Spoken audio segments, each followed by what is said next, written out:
Charpy V-Notch tests are a common form of impact testing.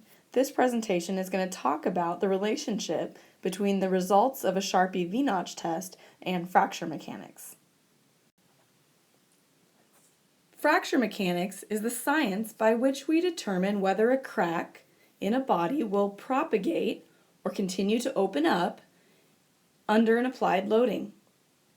These cracks may be inherent within the material itself, or they may be a result of how we connect two members.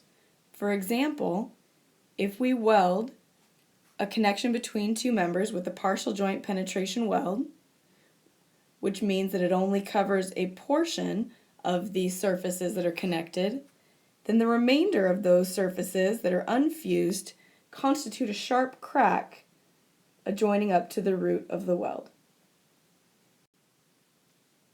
Fracture mechanics enables us to predict the occurrence of this failure due to the sharp crack. And this prediction is based on material toughness rather than material strength, which is more commonly used in structural design.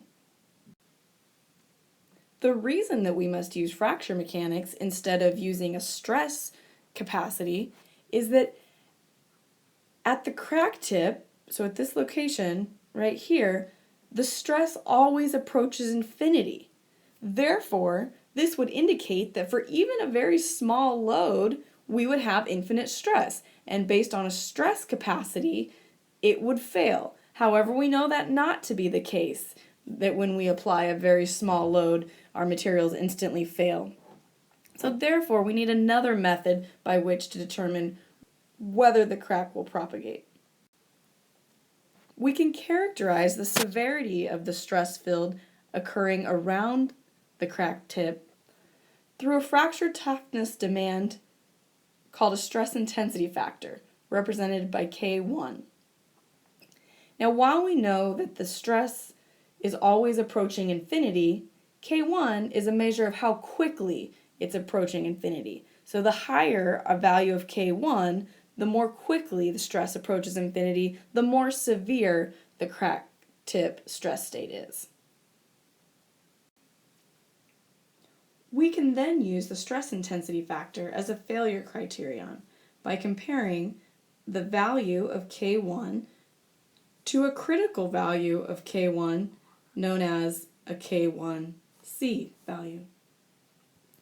This is similar to how we compare the stress resulting from our applied loading to a yield stress or an ultimate stress capacity.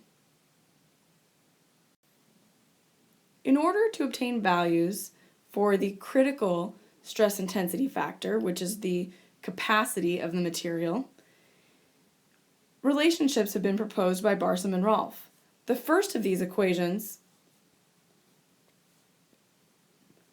provides a relationship between the Charpy V-Notch test and what we call a static stress intensity factor, where the loading would be applied in a static manner. The second equation gives a relationship between the Charpy V-Notch test and what we call the dynamic stress intensity factor, K1D. This would be the capacity of the material from a fracture mechanics perspective when it is subjected to a quick moving load or an impact load. The static K1C relationship pertains only to the portion of the toughness temperature curve on the upper shelf. So that would be this region.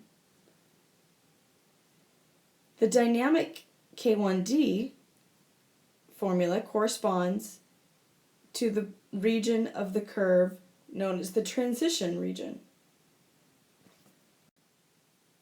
In order to obtain a static K1 value in the transition region, you must first determine the dynamic value, and then you shift the curve using the temperature shift.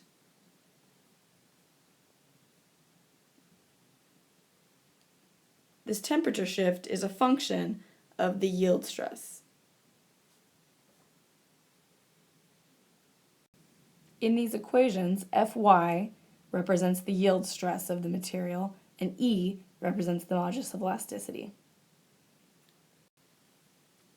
Typical structural design is based on the Charpy V-Notch value when toughness is a concern. However, the K1C and the K1D are much more commonly used in research applications.